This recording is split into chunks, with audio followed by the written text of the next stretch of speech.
한국의 아주 유명한 기도원에서 매일같이 있는 일입니다. 미국에서 또 어떤 무당들이 또 원정까지 가서 저짓들을 지금 하고 있는데, 이게 바로 신유 은사 집회의 한 장면이에요. 강사가 방언을 하면서 예언도 해주고 돌아다니면서 병도 고쳐주는 그런 영상입니다. 그리고 집회 내내 기쁨, 조이를 외쳐요. 그리고 영광, 글로리를 외칩니다. 여러분에게는 이런 모습이 정말 기쁨으로 보이십니까? 여기에서 어떤 영광이 보이세요? 여러분의 눈에는 이 사람들이 정말 복음을 알아들은 사람들로 보이십니까? 마귀는 바로 그러한 타락한 죄인들의 유대주의적이며 인본주의적인 그 발상을, 부자지향적 발상을 아주 유효적절하게 사용해서 교회를 혼란시킵니다. 데살로니가 후서 2장으로 가보세요. 9절. 악한 자의 임함은 사단의 역사를 따라 모든 능력과 표적과 거짓 기적과 모든 속임으로 멸망하는 자들에게 임하리니, 모든 멸망하는 자들에게 무엇이 임한다고요? 기적과 표적과 능력이 임한단 말입니다. 멸망하는 자들에게. 이는 저희가 진리의 사랑을 받지 아니하여 구원함을 얻지 못함이니라. 구원 못 받은 자들은 반드시 기적에 던져지게 돼 있어요. 부자지향적 삶으로 던져지게 되었단 말입니다. 이러므로 하나님이 유혹을 저희 가운데 역사하게 하사, 왜? 어차피 구원 못 받았기 때문에 유혹을 저희 가운데 역사하게 한단 말이에요. 기적과 능력을 주어버린단 말입니다. 거짓 것을 믿게 하시면 누가? 하나님이. 기적에 던져서 거짓 것 믿어라. 그래, 믿어. 죽는 날까지 기적 하다가 와. 믿어. 하나님이 하신다는 거예요. 왜? 어차피 구원 못 받은 사람들이기 때문에. 진리를 믿지 않고 불의를 좋아하는 모든 자로 심판을 받게 하십니다. 하나님께서 심판을 받게 하려고 기적과 능력과 표적을 쫓게 한다는 뜻이에요. 마태복음 7장에 내가 주의 이름으로 능력행하고 주의 이름으로 기적행하고 주의 이름으로 귀신 쫓아내는데 왜 나를 모른다고 하세요? 그 사람들이에요, 이게. 12절을 보면요, 그렇게 심판을 받을 자들은 기적을 쫓으며 진리를 믿지 않는다 그랬는데, 그렇다면 진리를 믿는 건 뭐예요? 내가 길이요 진리요 생명이라고 하신 분이 누굽니까? 예수죠. 그럼 진리를 믿는 게 뭐예요? 예수를 믿는 거예요. 근데 예수를 믿지 않는 자는 멸망을 받아 기적과 이적과 표적과 능력을 쫓다가 지옥에 가게 되는데, 그러면 예수를 믿는다는 건 뭐냔 말이에요. 진리를 믿는다는 건 모든 것이 예수 그리스도의 십자가의 은혜에 의해서 주어지고 진행되며 완료된다라는 예수 그리스도의 십자가 복음을 믿는 것을 이야기하는 거예요. 예수를 주와 그리스도로 믿는 것. 이게 진리를 믿는 거예요. 그럼 속으로 나도 그거 믿는데, 끝까지 잘 들어보세요. 여러분이 진짜 예수를 주와 그리스도로 믿고 있는지 한번 끝까지 잘 들어보세요. 여러분이 아시다시피 십자가 복음은 인간 측에서의 가능성과 업적과 공로, 그리고 눈에 보이는 체험과 경험과 증거를 중시하는 그러한 힘의 원리 속에 세상적 기준을 완전히 다 부정해버리는 거예요. 그게 십자가 복음입니다. 은혜의 복음이에요.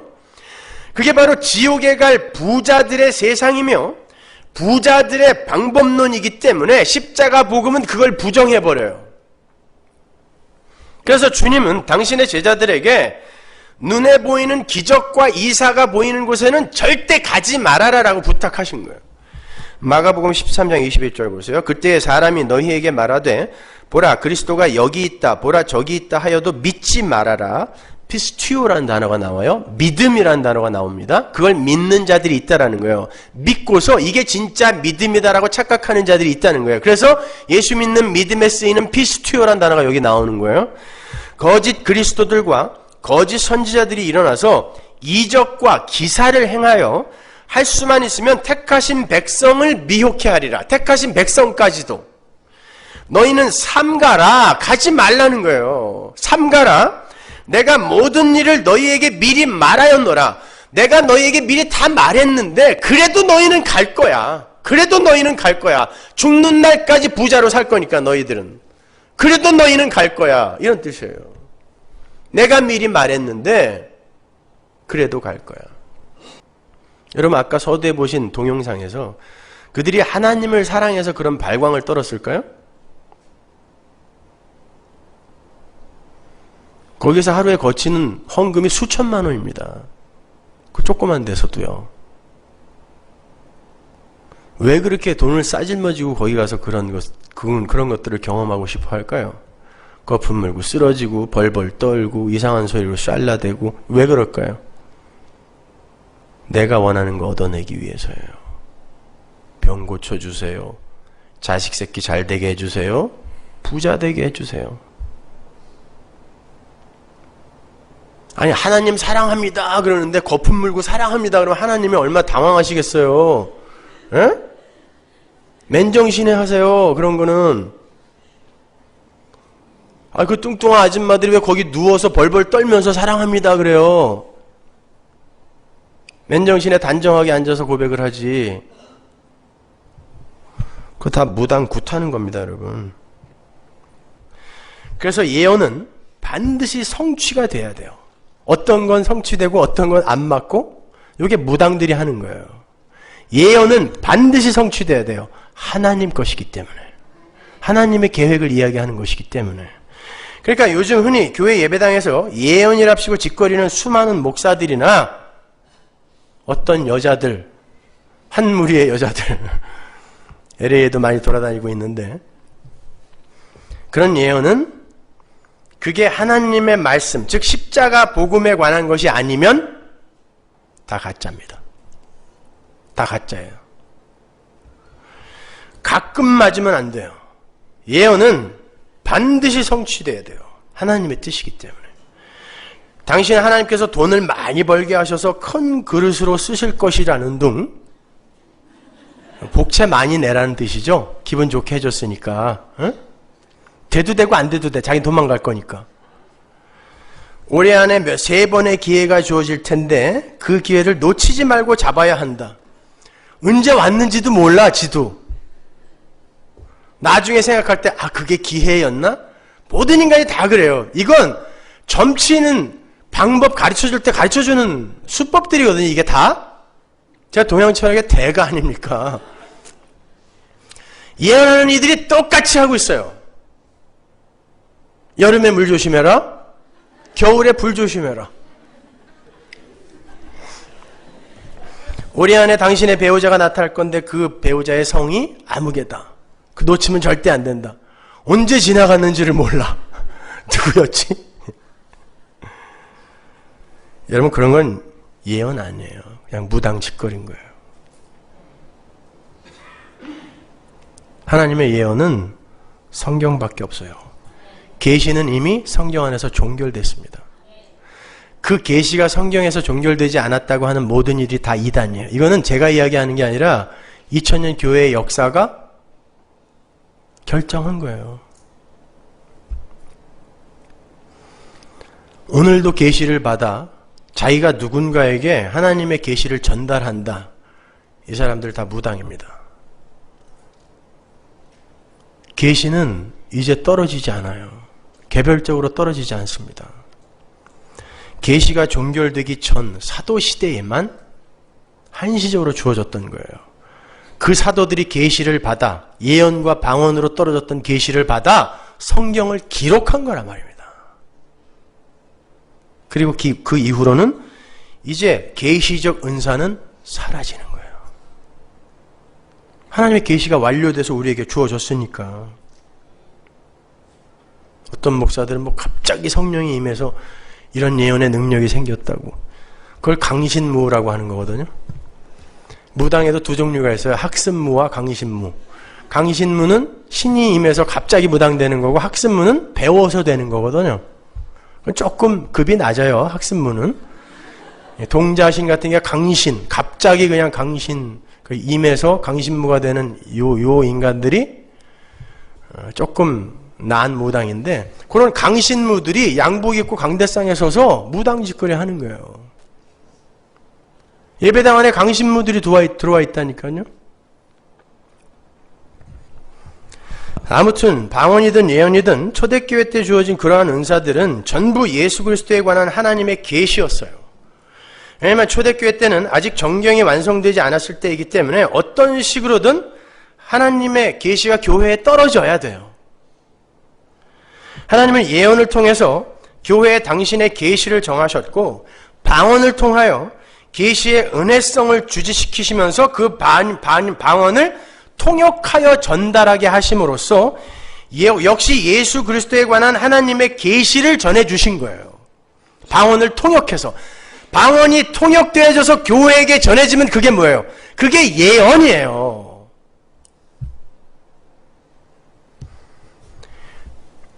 그러나 이제 계시가 완료되고 정경이 완성이 되면 쉬운 말로 온전한 것이 오게 되면 그 예언과 방언이 필요가 없게 되잖아요.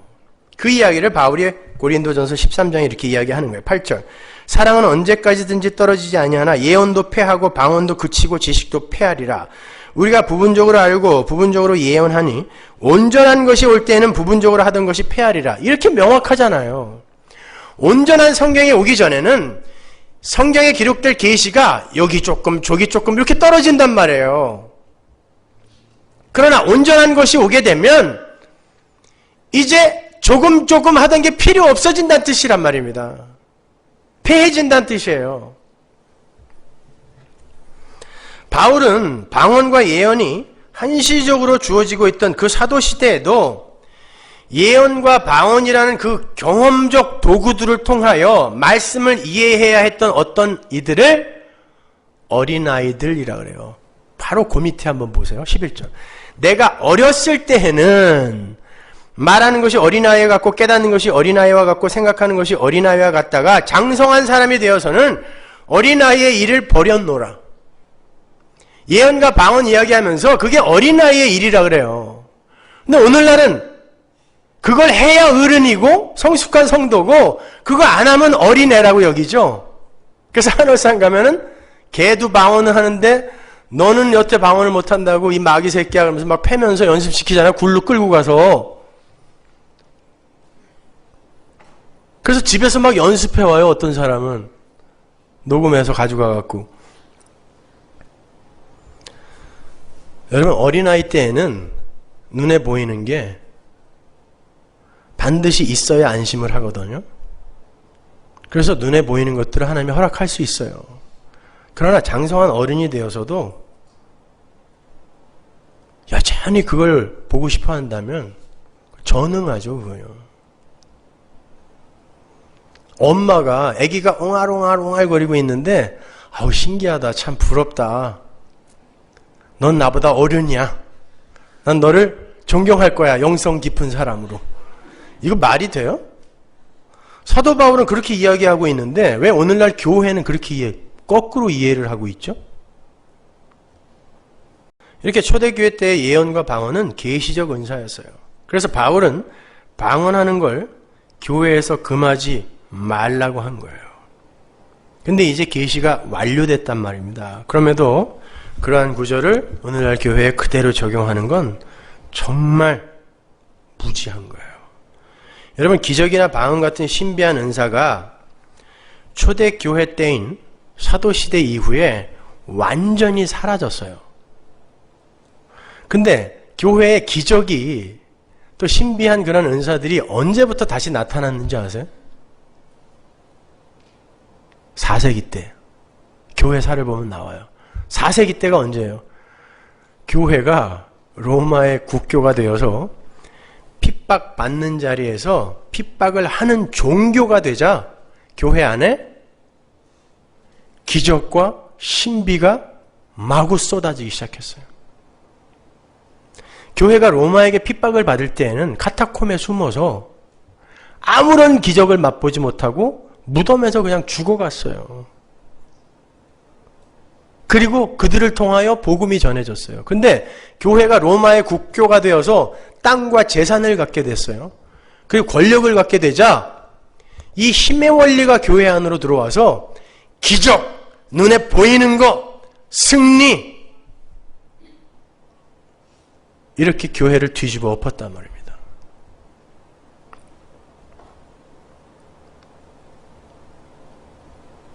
그리고 방언은요, 기독교 역사 1900년 동안 단 한 번도 사도행전하고 고린도전서 말고 기독교 역사 1900년 동안 단 한 번도 교회에 보고된 적이 없어요.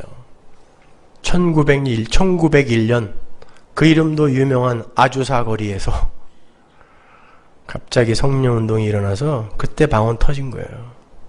그게 그렇게 중요한 거라면 왜 1900년 동안 하나님이 막으셨을까요? 여러분, 혹시 이 자리에 방언하시는 분들이 계시면 저도 합니다. 안 할 뿐이지. 저는 고2 때부터 했어요. 저는 고2 때 신유은사도 갖고 있었던 거 아십니까? 막 고쳤어요. 한 300명 고쳤어요. 3000명 안수해서. 고집사님보다 더 많이 고쳤어. 의사들보다 더 많이 고쳤다니까요.